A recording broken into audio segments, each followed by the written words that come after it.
आदरणीय राजेंद्र पाल गौतम जी, मंत्री दिल्ली सरकार, श्री अजीत गौतम जी, प्रसिद्ध आम्बेडकरवादी, माननीय भंते जी, श्री आर.एस. चौहान जी और जयाताई बंसोड़े जी और हमारे लक्ष्मी चंद जी,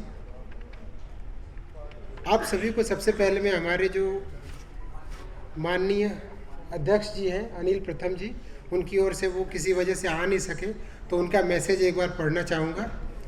तो अनिल प्रथम जी ने ये कहा है कि वो अपनी पूरी टीम की ओर से, NHS की टीम की ओर से आप सभी का हार्दिक अभिनंदन करते हैं कि आप लोग इस सभा में आए हैं, और ये भी कहा है कि पिछले 1 महीने से हमारी टीम ने काफ़ी अथक प्रयास किया है, तो हमारी टीम को भी शुभकामनाएं दी हैं। साथ ही NHS में जो मेंबर्स हैं, उनके फैमिली मेंबर्स हैं, इनके लिए भी ढेर सारी शुभकामनाएं दी हैं। और राजेंद्र जी से स्पेशली उन्होंने क्षमा मांगी है और कहा है कि वो किसी वजह से नहीं आ सके, लेकिन ये विश्वास दिलाया है कि जो भी कार्यक्रम हमने तय किया है वो बहुत ही अच्छा बनेगा और हमारी टीम का कार्यक्रम आप बिल्कुल पूरी तरह से देख कर जाइए। धन्यवाद। ये सर का मैसेज था आप सभी के लिए। अब मेरी ओर से मैं कुछ चीज़ें कहना चाहूँगा। मैं चाहूँगा कि इसमें NHS के बारे में और इन जनरल कुछ इस कार्यक्रम के बारे में आप सभी को बता सकूं। मुझे बहुत प्रसन्नता हो रही है कि आज NHS यानी राष्ट्रीय ह्यूमन एम्पावरमेंट सोसाइटी रजिस्टर्ड, जो सन 2019 में स्थापित हुई थी, इसने बिल्कुल शुरू बहुत ही मेहनत के साथ ये संस्था बनी। हालांकि 2 साल इसके कोरोना की वजह से निकल गए, लेकिन फिर भी अब हमने बड़ी ज़ोरदार शुरुआत कर दी है। और इसका उदाहरण है कि हम लोग कल 14 अप्रैल 2022 को पार्लियामेंट स्ट्रीट में हम लोगों ने एक बहुत ही बढ़िया स्टॉल लगाया। स्टॉल पर सैकड़ों लोग आए। उन लोगों को हमने डॉक्टर अंबेडकर के बारे में और गौतम बुद्ध के बारे में सामग्री दी, किताबें दी, इसके अलावा लोगों को जलपान कराया। तो इस तरह से हमने एक धमाकेदार शुरुआत कर दी है अपनी सोसाइटी की। और आज इसका दूसरा दिन है। दूसरा बहुत ही बड़ा इवेंट है, जहां हम लोग आप भले, हमारी शिरीन जी ने कहा कि हमारी संख्या कम है, लेकिन आप लोगों में सही बताऊं, ये संख्या बहुत ज़्यादा है। वास्तव में इस हॉल की जो कैपेसिटी है वो 708 है, वो बाहर मैंने देख लिया था। और जो हम लोग यहाँ पे उपस्थित हैं, ये तकरीबन 110 से 120 के आसपास है। तो हम लोगों का टारगेट यही लगभग 200 के आसपास, 150-200 था। और आप लोग को यकीन दिलाता हूँ कि अगले आधे पौने घंटे में हमारी संख्या लगभग उतनी ज़रूर पहुँच जाएगी। तो नंबर हमारे कम नहीं होंगे, हम बिल्कुल डटे हुए हैं। अब मैं आप लोगों से ये कहना चाहूँगा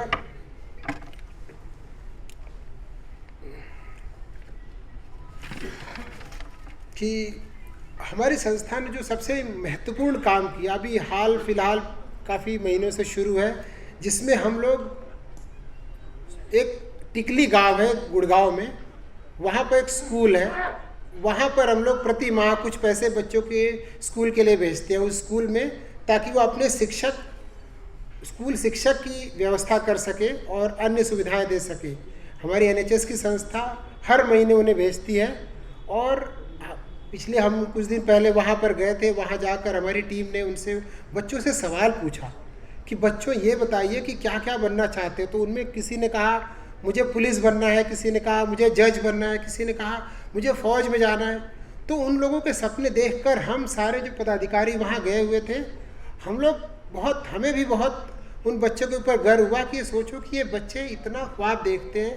हम उन बच्चों को आश्वस्त करके आए कि बच्चों आप लोग बिल्कुल आगे बढ़ो, हमारी NHS की टीम, हम सारे आपके साथ पूरी तरह से लगे रहेंगे।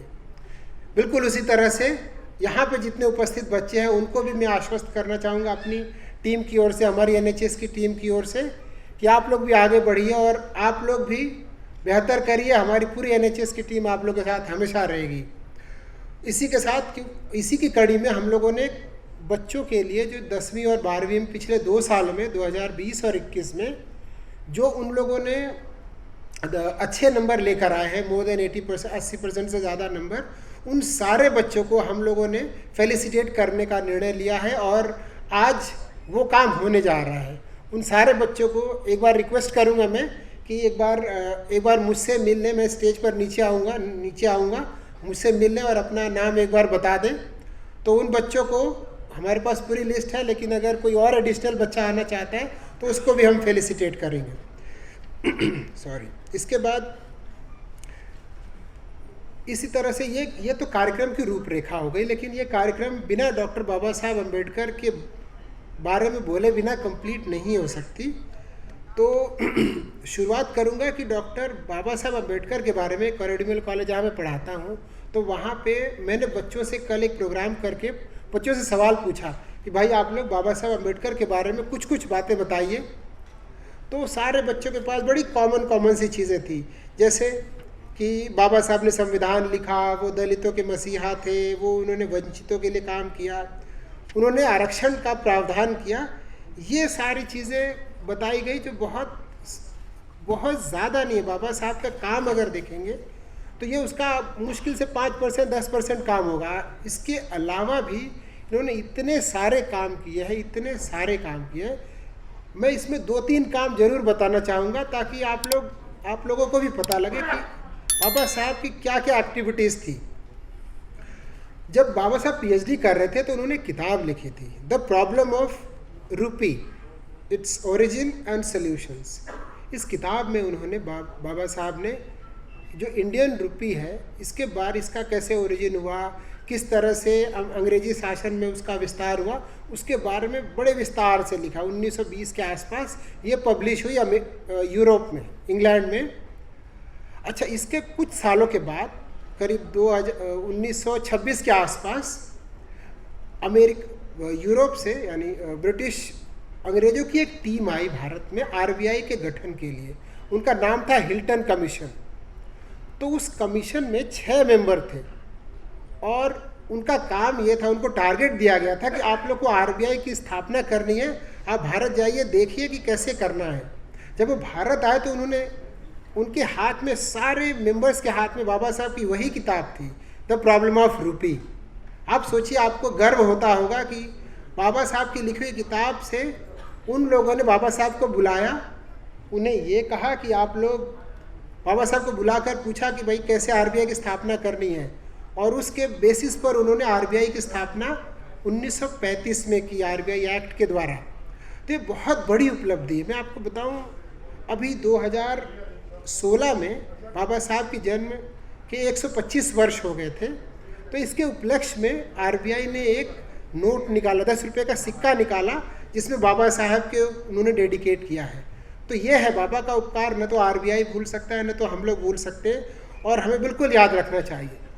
ये 2-3 चीज़ें ज़रूर मैं बोलना चाहूँगा, क्योंकि हमेशा बाबा साहब को एक दायरे में बांध देते हैं। दायरा ये होता है कि ये दलितों के मसीहा, इन्होंने केवल संविधान बनाया, लेकिन असल में कुछ काम और भी किया। जैसे आपको अगर मैं बताऊँ कि जो मल्टीपर्पज़ प्रोजेक्ट है, अगर आप लोगों को जिन्होंने ज्योग्राफी पढ़ा है, हीराकुड परियोजना, भाखड़ा नंगल डैम, ये सब प्रोजेक्ट में उनका दिमाग लगा है, उन्होंने उन सारी चीज़ों को अप्रूव किया है।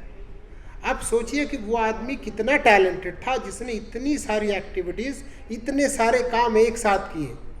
उन्होंने अमेरिका की एक टेनेसी वैली अथॉरिटी, अमेरिका के इंजीनियर्स बुलाए और कहा कि आप यहाँ पर दामोदर वैली प्रोजेक्ट में काम करिए, आप बांध बनाइए।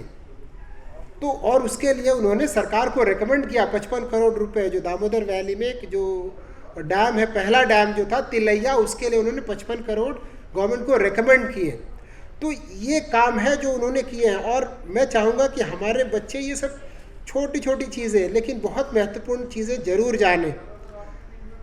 और ये बाबा साहब ने जितने भी काम किए, उनमें से ये तो कुछ ही काम मैं गिना पा रहा हूँ। एक संविधान में एक चीज़ उन्होंने लिख दी है, जिसका जिक्र मैं ज़रूर करना चाहूँगा। वो क्या कहते हैं, उन्होंने सभी को समानता का अधिकार दे दिया, समानता का अधिकार दे दिया। और कहा, बाबा साहब अपनी किताब में लिखते हैं कि ये बताइए कि क्या आप, कोई खेती अगर ऊंची और नीची हो, कोई ज़मीन ऊंची नीची हो, तो क्या आप उसके ऊपर खेती कर सकते हो? नहीं कर सकते हो। जो ज़मीन नीची है वहाँ पानी ज़्यादा होगा, जो ज़मीन ऊंची है वहाँ पे पानी ही नहीं होगा, तो आपकी फसल तो कभी आगे ग्रो ही नहीं कर सकती है। इसका मतलब आपकी जो फसल है, आपका समाज ग्रो नहीं कर सकता अगर समाज में ऊंच नीच है। तो उन्होंने क्लियरली कहा कि समाज में समानता होना जरूरी है, समाज में बराबरी होना जरूरी है, और इसीलिए उन्होंने एक जो प्रोविज़न रखा समानता का अधिकार, ये उन्होंने संविधान में रखा। और यही वजह है कि आज हम बहुत सारी फैसिलिटीज़ ले पा रहे हैं। एक साथ में एक प्रोविज़न और किया उन्होंने प्रतिनिधित्व का प्रोविज़न किया, रिप्रेजेंटेशन का मतलब ये है कि अगर कुछ लोग हैं जिनको अगर किसी वजह से, स्पेशली 2 ही वजह याद रखिएगा, एक है शैक्षणिक और दूसरा सामाजिक पिछड़ापन। संविधान में यही 2 शब्द हैं, शैक्षणिक और सामाजिक पिछड़ापन। अगर किसी समाज में है तो उन समाजों के उत्थान के लिए, उन समाजों को ऊपर लाने के लिए सरकार, गवर्नमेंट ऑफ इंडिया ने, पार्लियामेंट ने, बल्कि संविधान ने स्पेशल प्रोविज़न कर दिया, कहा कि इनको रिप्रेजेंटेशन मिलना ही चाहिए। एक एग्जाम्पल जैसे दे के मैं बताना चाहूँगा कि मान लीजिए कि अच्छा, इसमें भी कुछ लोग कहते हैं कि रिप्रेजेंटेशन, आरक्षण 10 साल के लिए था। नहीं, बिल्कुल सही नहीं है। अगर ऐसा लोग कहते हैं तो इसको आप क्वेश्चन करिए, चैलेंज करिए। मान लीजिए कि जंगल में सारे जानवरों को खाना बांटना है और खाना बांटने की जिम्मेदारी दे दी गई है भेड़िए को। भेड़िए से कहा भाई आप सभी को खाना बांट दो। एक सवाल है छोटा सा, क्या पक्षियों को खाना मिल पाएगा? बहुत ज़्यादा चांस है कि शायद ना मिले, या खाना मिलेगा भी तो वो शायद भेड़ियों वाला खाना मिल जाए, उससे तो पक्षियों का काम चलेगा नहीं। इसका मतलब यह है कि पक्षियों तक अगर खाना पहुंचाना है तो पक्षियों का रिप्रेजेंटेशन होना चाहिए, उसका इंचार्ज पक्षी जरूर हो, ये बिल्कुल सुनिश्चित करना चाहिए। यही वजह है कि प्रतिनिधित्व, मैं रिजर्वेशन शब्द का इस्तेमाल नहीं कर रहा हूँ, बड़ा शब्द है रिप्रेजेंटेशन। रिप्रेजेंटेशन का मतलब कि आपका जितनी संख्या आपकी है उसके हिसाब से आपका प्रतिनिधित्व होना चाहिए, चाहे जो भी समाज हो। अमेरिका में खुद वहाँ एक एक्ट है जिसका नाम है डाइवर्सिटी एक्ट। वो एक्ट ये कहता है कि जितने भी वहाँ पे, चाहे फिल्में हो या कोई सरकारी नौकरी हो, वहाँ सरकारें प्रेफरेंशियल ट्रीटमेंट देती हैं। मतलब कि ज़रूरी नहीं है कि कोई कानून हो, लेकिन आप देखोगे फिल्मों में ब्लैक, जो काले श्वेत जो होते हैं, अश्वेत, वो भी ज़रूर होते हैं। तो वहाँ पे कानूनी रूप से बिल्कुल बाध्य है कि सारे लोग रिप्रेजेंटेशन देंगे। ये लिखित नहीं है कितना देंगे, लेकिन representation that is really very very important. तो आप क्वेश्चन करिएगा, अगर कोई आपसे ये कहे कि भाई देखो रिप्रेजेंटेशन 10-10 साल के लिए था, अब तो ज़रूरत नहीं है, तो उन लोगों से सवाल पूछिए कि ये बताइए कि क्या भेड़ियों ने पक्षियों को खाना देना शुरू कर दिया अपने आप से? अगर नहीं देना शुरू किया है तो बिल्कुल खबरदार, आप बिल्कुल ये हमारा हक नहीं छीन सकते। रिप्रेजेंटेशन बहुत ही ज़रूरी है और ये सभी को चाहिए, चाहे वो दलितों के लिए हो या फिर महिलाओं के लिए या जिसी के लिए भी। तो ये हमारी बिल्कुल मांगे होनी चाहिए। और जो हमारी संस्था NHES है, हमारे जो सारे प्रयास हैं, आप उसमें एक शब्द देखेंगे बहुत ही विशिष्ट है, उसका नाम है एम्पावरमेंट। हम लोग समाज के उत्थान के लिए काम करते हैं। हम लोगों ने कुछ गाइडलाइन बनाई है, कुछ 18 पॉइंट्स बनाए हैं, उनको बिल्कुल शॉर्ट में आप लोगों को बताना चाहूँगा। इसके बाद मैं अपनी बात ख़त्म करूँगा, ताकि आप लोग, और एक और हमारा लक्ष्य है कि पक्षियों को भी शेर बनाया जाए, मजबूत बनाया जाए, आपको खुद एम्पावर किया जाए कि आप ज़िंदगी की लड़ाई को बड़े आराम से जीत पाए। हमने जो लक्ष्य अपने लिए रखे हैं उनमें है शिक्षा का प्रसार करना, लोगों को स्किल देना, लोगों को ट्रेनिंग देना कि आप और मजबूत और स्ट्रांग होइए, सरकारी और गैर सरकारी सेवाओं के लिए तैयार करना, लोगों में वैज्ञानिक सोच विकसित करना ताकि देश की एकता और अखंडता सुनिश्चित हो सके, पैसों के द्वारा लोगों को मदद कर सके, जो हम लोग कर ही रहे हैं, लाइब्रेरी, स्कूल, कॉलेज खोलना, समाज में जो दहेज प्रथा या फिर अंधविश्वास, हाँ, ये सारी चीज़ें व्याप्त है, इन सभी को दूर किया जाए, ये सारे हमारे प्रयास हैं। और हमारा है कि हम लोग मेरिटोरियस बच्चों को सम्मानित करें, जो कि आज हम कर ही रहे हैं, और बच्चों को हम सम्मानित करेंगे। इसके साथ साथ हमारे और लक्ष्य है कि जैसे हमें बैंक खोलना है, हमारी संस्था राष्ट्रीय स्तर की है, इसकी शाखाएं खोलना, इस तरह की सारी चीज़ें हैं। लेकिन इन सारी चीज़ों के लिए हमें आपकी ज़रूरत पड़ेगी, आप सबकी ज़रूरत पड़ेगी। और यही करके हम लोग अपनी आने वाली पीढ़ियों को, अपनी वर्तमान पीढ़ियों को सशक्त और मजबूत बनाएंगे, ताकि बाबा साहब के सपनों का भारत बना सके। जय हिंद, जय भीम, जय भारत, जय संविधान। Thank you.